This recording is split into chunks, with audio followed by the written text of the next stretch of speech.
Good morning बच्चों, क्या हाल चाल। Welcome to my channel career maker. चलो शुरू करते हैं। आपका एक चैप्टर है सिविक्स में, बहुत ही कॉम्प्लिकेटेड, बहुत ही ज़्यादा परेशान करने वाला। आज हम उसी को आपके लिए इजी बनाने वाले हैं। चैप्टर कौन सा है? चैप्टर का नाम है the outcome of democracy. Democracy के आउटकम को डिस्कस करने वाले हैं। तो क्या पढ़ेंगे इस पूरे चैप्टर में? इस पूरे चैप्टर में हम पढ़ने वाले हैं कि डेमोक्रेसी जो है ऐसी कौन कौन सी चीज़ें लोगों को प्रोवाइड करती है, अपने सिटीजन्स को प्रोवाइड करती है, जिसके वजह से ये सुटेबल बन जाती है लोगों के लिए। तो डेमोक्रेटिक सिस्टम जो है ना बहुत ही स्ट्रांग है। उसी टॉपिक को, उसी चैप्टर को आज शुरू करने जा रहे हैं। हालांकि ये जो चैप्टर है क्लास 9 से ही शुरू हो गया है।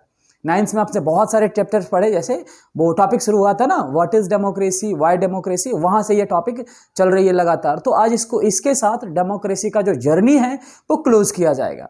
तो इस चैप्टर में प्रॉब्लम्स क्या होता है आपको जब आप पढ़ते हो समझ में आ जाता है। कोई ज़्यादा उलझाता नहीं, कॉम्प्लिकेशन नहीं क्रिएट करता है, समझ में तो आ जाती है। बट एक समस्या खड़ी हो जाती है जब क्वेश्चंस आते हैं। तो क्वेश्चंस बनाते वक्त हम सारे क्वेश्चंस का आंसर सबका क्या करते हैं, एक ही जैसा निकाल लेते हैं।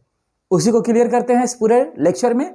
तो शुरू करते हैं बिना आपका टाइम ज़्यादा कंज्यूम किए हुए। इस टॉपिक पे चलते हैं।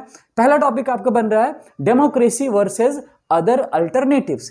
यानी डेमोक्रेसी को हम करने वाले हैं कंपेयर किसके साथ? दूसरे अल्टरनेटिव्स के साथ। जैसे उदाहरण के तौर पे मोनार्कीज, डेमोक्रेसी एंड कम्युनिस्ट। ये गवर्नमेंट के फॉर्म्स हैं, और भी होते हैं, बट इनके साथ कंपेयर करके देखेंगे कि डेमोक्रेसी जो चीज़ें दे रही है ना, क्या वो दूसरे गवर्नमेंट दे पाते हैं। ये देखने वाले हैं इस टॉपिक में। अच्छा, और भी चीज़ें हैं जानने के लिए। जैसे ये जो टॉपिक है ना, ये 9th का टॉपिक है। What is democracy and why democracy में कोई मैडम थी, लिंगदेह नाम था, उन्होंने इसका डिस्कशन किया था और कंपेयर किया था डेमोक्रेसी को। तो चलो शुरू करते हैं वहीं से टॉपिक।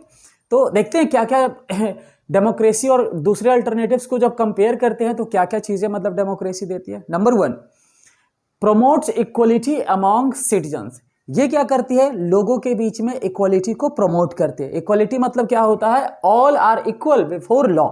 मतलब लॉ से बड़ा कोई नहीं, और लॉ के सामने सब लोग बराबर है। स्टेटस कुछ भी हो, रिलीजन कुछ भी हो, लैंग्वेज कोई भी बोले, मैटर नहीं करता है, सब लोग क्या है? इक्वल है। तो ये पहले डेमोक्रेसी दिया। Number 2, enhance the dignity of the individuals. ये क्या करता है? हर एक व्यक्ति का, हर एक व्यक्ति का जो डिग्निटी होता है, जो रिस्पेक्ट होता है, वो उसे क्या करता है? ये इनहांस करता है। ज़्यादा से ज़्यादा राइट्स प्रोवाइड करके डेमोक्रेसी इनहांस करता है। टॉपिक क्या चल रहा है? डेमोक्रेसी कैसे दूसरे गवर्नमेंट के कंपैरिजन में अच्छा है, या डेमोक्रेसी क्या प्रोवाइड करता है जो दूसरी सरकार प्रोवाइड नहीं करती है। Number 3, improves the quality of decision making. Decision making process जो है ना, उसकी भी क्वालिटी को ये क्या करती है? डेमोक्रेसी इंप्रूव करती है। कैसे इंप्रूव करती है? तो डिसीजन मेकिंग करने में क्या करती है? बहुत सारे प्रोसीजर्स को, मीटिंग्स को, शेड्यूल्स को, डिस्कशंस को, डिबेट को, इन सब चीज़ों को फॉलो करती है। तो बहुत सारा टाइम कंज्यूम होता है। नतीजा डिसीजन जो आती है ना निकल करके, उसका क्वालिटी बहुत अच्छा होता है और इसका निगेटिव इम्पैक्ट लोगों पे बहुत कम पड़ता है। Number 4, provides a method to resolve conflict. Democracy क्या करती है ना, कि जो दो कम्युनिटीज होती है, आपको याद होगा श्रीलंका वाला केस याद है ना आपको? वो सिन्हाला तमिल आपस में लड़के मर गए, सिविल वॉर हुआ। तो वो ऐसा सिचुएशन किसी कंट्री में क्रिएट ना हो, इसके लिए डेमोक्रेसी क्या करती है? मेथड प्रोवाइड करती है, तरीका, ऐसा तरीका जिससे दो कम्युनिटीज के बीच में, दो से अधिक कम्युनिटीज के बीच में कोई कॉन्फ्लिक्ट ना हो। तो कैसे मेथड देती है भाई? ये मेथड क्या देगी? मेथड लॉ के रूप में प्रोवाइड कर देती है, और क्या? और लॉ सबको बांध के रखता है, कॉन्फ्लिक्ट बंद हो जाता है। Next, allow room to correct mistakes. अगर डेमोक्रेसी में गलती हो गई डिसीजन मेकिंग में या दूसरी चीजों में, तो फिर ये क्या करता है कि समय देता है ताकि वो गलती क्या हो सके? सुधारी जा सके। तो यही सब कारण है जिसके वजह से डेमोक्रेसी को दूसरे अल्टरनेटिव्स, दूसरे गवर्नमेंट के कंपैरिजन में बेस्ट कहा जाता है। तो ये जो डेमोक्रेसी है ना, ये डेमोक्रेसी को अगर देखा जाए, लोगों से बातें किया जाए, तो लोग यही प्रीफर करते हैं ना, डेमोक्रेसी बहुत अच्छा है। बात करते हैं डेमोक्रेसी बहुत अच्छा है, और दूसरे गवर्नमेंट को नेग्लेक्ट करते हैं। लेकिन इसमें एक प्रॉब्लम्स क्रिएट हो जाती है। क्या? लोग क्या कहते हैं? लोग कहते हैं democracy seem to be good in principle but fail to be not so good in its practice. लोगों का मानना है कि डेमोक्रेटिक सिस्टम जो है ना, ये प्रिंसिपली बहुत अच्छा है, सैद्धांतिक रूप से एप्लीकेबल बहुत अच्छा है, मतलब इसके जो भी चीज़ें हैं ना, जो रूल्स है, रेगुलेशंस है, जो प्रोविजंस है, सब बहुत अच्छा है। लेकिन जब प्रैक्टिकल लाइफ में बात आती है ना, तो डेमोक्रेसी को लोग कहते हैं उतना अच्छा नहीं है। तब तो यही जो लोगों का जो कन्फ्यूज़न है, ये लोगों का जो प्रॉब्लम्स है, ये डेमोक्रेसी को ज़्यादा हार्डली डिस्कस करने पे हमें मजबूर करता है। क्या हमने कहा? Democracy is seen to be good in principle but failed to be not so good in its practice. Principally अच्छा है बट प्रैक्टिकली अच्छा नहीं है। ठीक है। अच्छा, एक और चीजें हैं। डेमोक्रेसी आज के समय में जितनी भी कंट्रीज है ना, हमको लगता है 90% कंट्रीज में डेमोक्रेसी को फॉलो किया जाता है। इवन 100 ऑफ कंट्रीज ऐसे हैं जो डेमोक्रेटिक सिस्टम को फॉलो करते हैं। तो प्रिंसिपली अच्छा नहीं है, प्रैक्टिकली अच्छा नहीं है, प्रिंसिपली अच्छा है, तो फिर 100 से ज्यादा देश क्यों फॉलो करते हैं? चलो इसको भी जरा देखते हैं। तो देखो इसको कैसे देखते हैं। हम क्या कर रहे हैं ना, अभी कंपैरिजन देख रहे हैं, दो चीजें देखने जा रहे हैं। एक तो सिमिलरिटीज देखेंगे और दूसरा देखेंगे डिफरेंसेज बिटवीन डेमोक्रेसीज।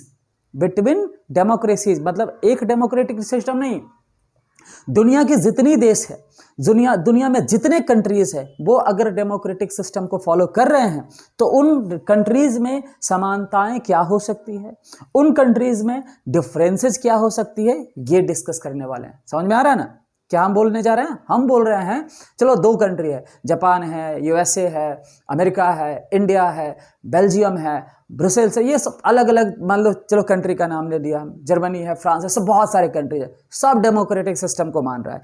तो जब वो डेमोक्रेसी को फॉलो कर रहे हैं तो उनमें सिमिलरिटीज क्या होगी, उनमें डिफरेंसेस क्या होगी, ये डिस्कस करने वाले हैं। फोकस कर, लग रहा है ना, दिमाग इस पे स्थिर हो रहा है ना। वैसे भी हमारा जो माइंड है ना, जो हमारे साथ बहुत खेलता है, माइंड कंट्रोल में रहता ही नहीं है। माइंड क्या करता है, हमें पल पल जब भी कोई नया शब्द सुनते हैं, जब भी कुछ नया सीन सुनते हैं या देखते हैं, तो हमारा माइंड उसे इमेजिन करवाता है और हम उसी के साथ बह जाते हैं।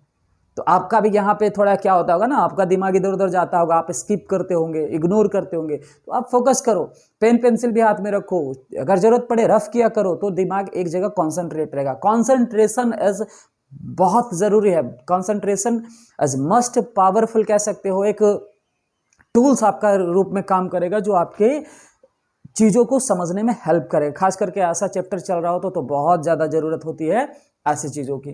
तो चलो देखते हैं टॉपिक क्या, अगला टॉपिक डिस्कस करने वाले हैं डेमोक्रेटिक सिस्टम। डेमोक्रेसीज वर्ल्ड में जो फॉलो करते हैं कंट्रीज, उनमें सिमिलरिटीज क्या हो सकती है। Similarities number 1, they have formal institution. मतलब जो डेमोक्रेसी फॉलो करेंगे वहाँ पे लेजिस्लेचर होगा, एग्जीक्यूटिव्स होंगे, बहुत सारे गवर्नमेंट ऑफिशियल्स, डिपार्टमेंट्स होंगे, तो इंस्टीट्यूशंस कॉमन बात रहेगा। अच्छा, दूसरा इलेक्शंस होंगे। मतलब अब डेमोक्रेटिक सिस्टम है तो इलेक्शन तो होगा ही। हाँ, टाइम पीरियड अलग हो सकता है। ऐसे इंडिया में देखते हैं तो 5 साल है, अब दूसरे कंट्री में हो सकता है डिफरेंट हो। ठीक है, तो इलेक्शंस को होल्ड करेंगे। तीसरा पार्टी, अब इलेक्शन होल्ड करेगा तो पॉलिटिकल पार्टी भी होगी, तभी तो इलेक्शन लड़ेगा, तभी ना लड़ेगा इलेक्शन। अच्छा, उसके बाद दे गारंटी राइट्स ऑफ सिटीजन। ये क्या करते हैं, सिटीजन्स के राइट की गारंटी भी देते हैं। तो डेमोक्रेसी जहां जहां होगी, ये सारी चीजें वहां वहां समानता, सिमिलरिटीज देखने को मिल सकती है। तो अंतर क्या मिलेगा, अंतर दे। अब देखो, अगर आप दो देश को कंपेयर कर लो इसके आधार पे, चलो एक हम मानते हैं इंडिया और दूसरा चलो एग्जाम्पल ले लेते हैं यूएसए। ठीक है, दो है कंट्री। तो क्या इन दोनों कंट्री में इंस्टीट्यूशंस है, लेजिस्लेचर, एग्जीक्यूटिव, जुडिशियरी? हाँ बिल्कुल है। अच्छा, उसके बाद इलेक्शंस होते हैं? हाँ होता है, 5 साल पे होता है। क्या दोनों कंट्री में पार्टीज है? ये भी है ना, बीजेपी, कांग्रेस, देख रहे हो ना। अच्छा, उसके बाद यहाँ गारंटी की बात करें तो दोनों कंट्री में वो चीज़ है, तो हम देख रहे हैं सिमिलरिटीज है, दोनों में एक समान। तो अंतर क्या देखने को मिलता है, चलो अंतर की बात करते हैं। पहला, देयर सोशल सिचुएशंस, उनका जो सोशल स्ट्रक्चर होगा ना, सोसाइटी का सोशल कंडीशन जो होगा ना, वो सेम नहीं होगा। दूसरा, देयर इकोनॉमिक अचीवमेंट, दोनों का इकोनॉमिक अचीवमेंट भी मतलब बराबर नहीं होगा, ऊपर नीचे होगा। एंड तीसरा, देयर कल्चर, उनके कंट्री का कल्चर भी सेम नहीं होगा। जैसे देखो कंपेयर करते हैं, चलो इंडिया का देखो सोशल सिचुएशन। अब यहाँ बहुत सारे सोशल कम्युनिटीज है, सिख है, हिंदू है, मुस्लिम, बहुत सारे हैं। और यहाँ यूएसए में आ जाओ, उसका अलग होगा। ठीक है। अच्छा, उसके बाद इकोनॉमिक अचीवमेंट, अब ये डेवलपिंग कंट्री के लिस्ट में, ये डेवलप्ड कंट्री है। अच्छा, कल्चर जब देखा जाए तो ये हिंदुइज्म को ज़्यादा मान रहा है, ये दूसरे क्रिश्चियनिटी को मानते होंगे। तो ये देख रहे हैं कि ये डिफरेंस है, सिमिलरिटीज़ भी होती है और डिफरेंसेज भी होते हैं। अब इसके आधार पे हम डेमोक्रेसी को देखो कैसे देखते हैं। डेमोक्रेसी से रिलेटेड कुछ यहाँ पे फैक्ट्स हम लिखे हुए हैं। Be start blaming the idea of democracy. हम लोग डेमोक्रेसी को ब्लेम करना शुरू कर देते हैं। कब? If our expectation not met, हमारी जब इच्छाएं पूरी नहीं होती, हमारी जब जरूरतें, हमारी मांगे जब पूरी नहीं होती है ना, तो हम डायरेक्टली क्या करते हैं, डेमोक्रेसीज का जो आइडिया होता है उसे दोष लगाना शुरू करते हैं। अच्छा नहीं है, बहुत बेकार सरकार है, ऐसा ब्लेम करते हैं। लेकिन हम एक बात भूल जाते हैं। क्या भूल जाते हैं? Democracy is just a form of government. Democracy क्या है? ये एक गवर्नमेंट का बस फॉर्म है, ये खुद गवर्नमेंट नहीं है। गवर्नमेंट का क्या है? फॉर्म है। अच्छा, उसके बाद it can create conditions for achieving something. Democracy क्या करता है? बस ऐसे कंडीशंस को क्रिएट करता है जिससे हम कुछ अचीव कर सकते हैं, जिससे हम सिर्फ कुछ अचीव कर सकते हैं। डेमोक्रेसी खुद नहीं कुछ करता, ये हमें आइडिया देता है। सपोज दैट हमें मान लो कि हमें स्वतंत्रता चाहिए, चलो बोलने की आज़ादी चाहिए। डेमोक्रेसी ने क्या किया? फंडामेंटल राइट दे दिया। तो फंडामेंटल राइट्स इसका क्या है? कुछ ऐसे कंडीशंस दिए जिससे हम अपने एक्सपेक्टेशन को पूरा कर सकते हैं। नहीं अगर पूरा हो रहा है तो आप क्या करो ना, फिर से डिमांड करो, डेमोक्रेसी दूसरा कंडीशंस लेके आएगा, हम फिर उसके अनुसार चलेंगे। तो डेमोक्रेसी बुरा नहीं है, डेमोक्रेसी बस गवर्नमेंट का एक फॉर्म है। और डेमोक्रेसी जो आइडिया देता है ना, वो गलत और सही हो सकता है, हम उसको जज करेंगे, डेमोक्रेसी को जज नहीं करेंगे। तो इस चैप्टर में पूरा वही देखने वाले हैं कि डेमोक्रेसी क्या क्या हमें देता है। पूरे चैप्टर में यही डिस्कशन होने वाला है। तो चलो मेरे साथ कंटिन्यू बने रहो, हम आपके लिए आगे टॉपिक और भी लेके आएंगे। That's all.